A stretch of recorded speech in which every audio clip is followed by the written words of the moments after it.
Assalamualaikum, ya Waalaikumsalam. Saya mau bertanya, cara kita taubat bila kita meninggalkan sholat dengan sengaja dan apakah cukup dengan mengqadanya? Bagaimana kalau belum sempat mengqadanya?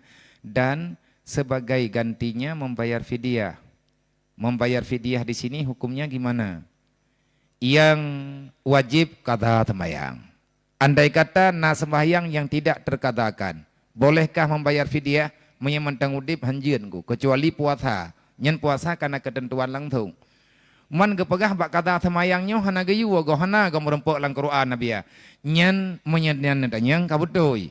Tapi sembahyang ngan puasa kedua-duanya rukun Islam. Yang mengkiaskan salat pada puasa tajuk subki. Subki, tajuk subki beserta orang-orang yang ada pada waktu itu. Beliau adalah ulama besar dalam mazhab Syafi'i. Gatnyan gepegat secara pribadi. Dalam kitab I'anatul Talibin, dalam kitab-kitab yang lain, na geme pendapat gatnyan. Gatnyan na gekada puasa saudara ge. Na gekada sembahyang saudara ge. Pekan karena gekalan bak puasa jeut. Gekiaskan red sama-sama rukun Islam. Man masalah gebaya fidyah sembahyang, gebaya kafarah sembahyang. Man ejit tagan tawa semayang ngan tabuh berah. Menyabik biji engko berarti mana ju bena belang kalinya tamu dia menduk. Bobo berah kerada. Menyatayak jazam bemenannya ulah-ulah engko. Pagah nak semayang kah tengok ku jauh belang. Mampu urusan kah jauh belang ngan semayang. Gebegah hidung ku je boh berah. Jadi nyo ubina belang kuno moy kem dum. Ubina berah kaku kobah apa beri je. Timati ku tengah kubuh. Ejit menan menya urang gepulo-ulo semayang murtad kedengu.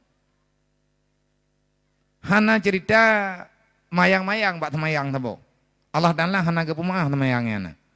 Artinya hana gebi limit, hana gebi kemudahan keringanan. Tiga paksa sembahyangnya memang terpaksa. Innaha lakabiratun berat semayang. Illa alal khasyin yang semayang urang yang ya ke Allah Taala. Man pajan teh gebobol le tajuk sebuki wate kalih meninggai. Wate kalih meninggai baru gebo. Man geda yang le urang man ejir gure tagan tawa breuh ngan semayang. Mana andai kata jir alhamdulillah me hanjek kan je kepala ke ba. Nya ka? Ya rugo kana. Tapi bet tak pasti. Sebabnya kan hukum katanya ijtihad kayaknya. Meyakin kita yang lagi pendapat kanyan aja hana yakin baik buat yang dawa aku buah